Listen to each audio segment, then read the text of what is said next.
journalism is something that's inherent, it's in your blood. It's definitely something that you grow up knowing that you want to do. But I think I suppose I kind of found my own niche in what I do. I grew up in Polokwane, a small town, and I grew up in the kind of house where the radio was always on.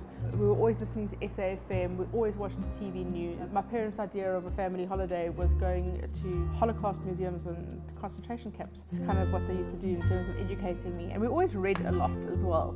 I was always reading and there were always books around. So I suppose my parents instilled in me from a very young age that desire to be on the front line of history. I studied journalism at RAW, and then I started working at RAW Radio before it became UJ. My first job was writing traffic for Aki Anastasiou on 702 and Harry Sideropoulos on Highveld.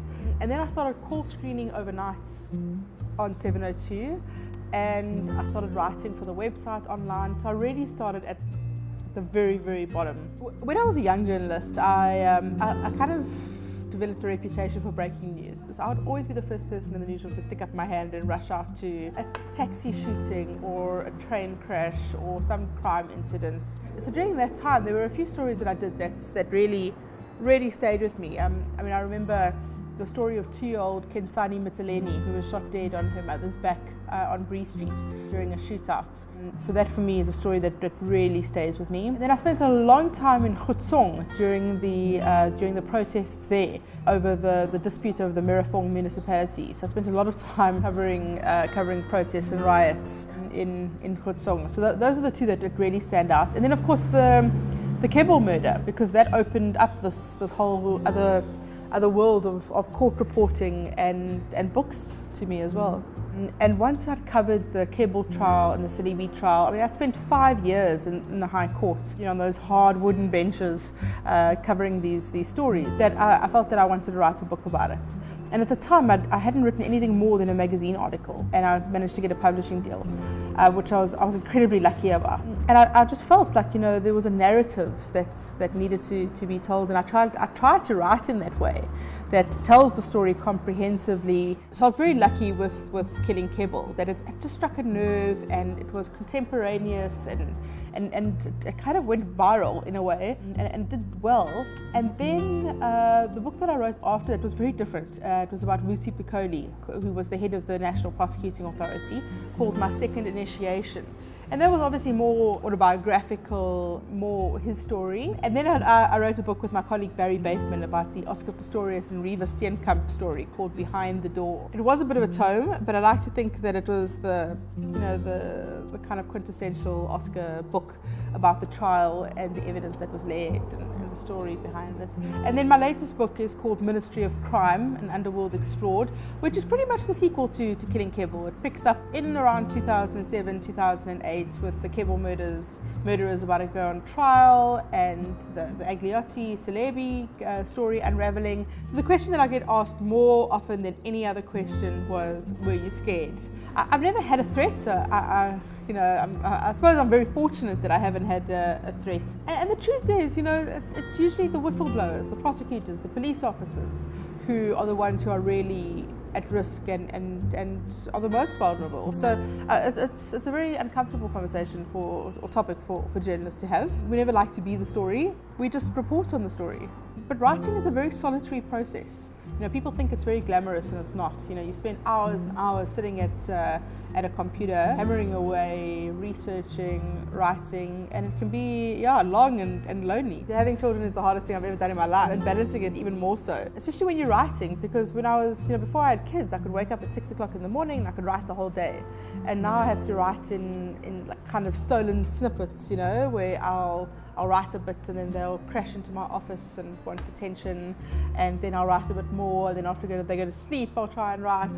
I spend a lot of time in coffee shops and restaurants hiding from them so that I can write. I think it's a frustration for many people that Women's Day has kind of manifested in the way that it has, that it becomes this one day. It's the same with Mandela Day.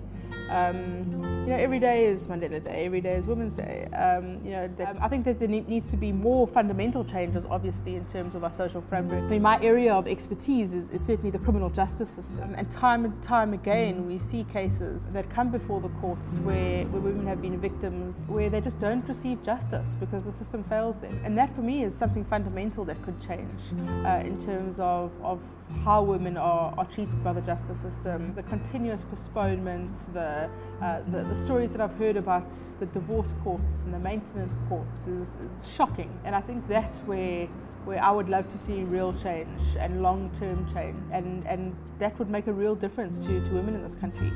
The thing that makes a real difference to me, I mean, I'm a journalist at heart, so the scoop, the breaking news, the headlines.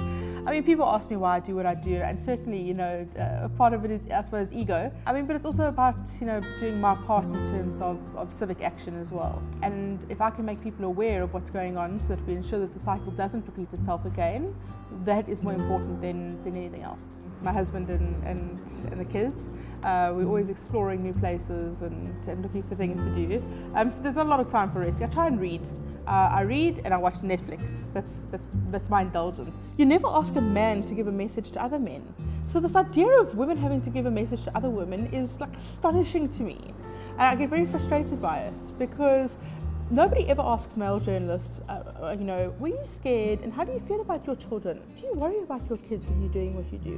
I mean, it's such bullshit, sorry. No. But no one asks men these questions, but they feel that every interview that I do, people need to ask me about, were you scared and how do you balance your career with having kids? And I never hear my male colleagues getting asked that question. It's like Serena Williams, it's the same answer that she always gives as well. Like, you don't ask male colleagues, male tennis players, this question. So being a woman has never in any way hindered the work that I do as a journalist. When you're out in the field, if it's at a protest or at a crime scene, for me it has never been an issue, the fact that I'm a woman. I don't feel that I've ever been treated differently. I've never had any kind of negative experience as a result, and that is also about my approach to it. So the message that I want people to take from that is, don't believe that you can't do anything because you're a woman, or that there are jobs that you can't do or fields that you can't go into. If you're a woman, you're a superhero. You can do absolutely anything that you put your mind to, and that's how I try and raise my daughter as well. And I often say to her, she can be anything she wants to be. There's no reason she can't be Batman or Spider-Man or Superman if she wants to be. And that's the most important message that I have for women, is that you can do anything your male colleagues or counterparts can do, and there's no reason to believe that you can't.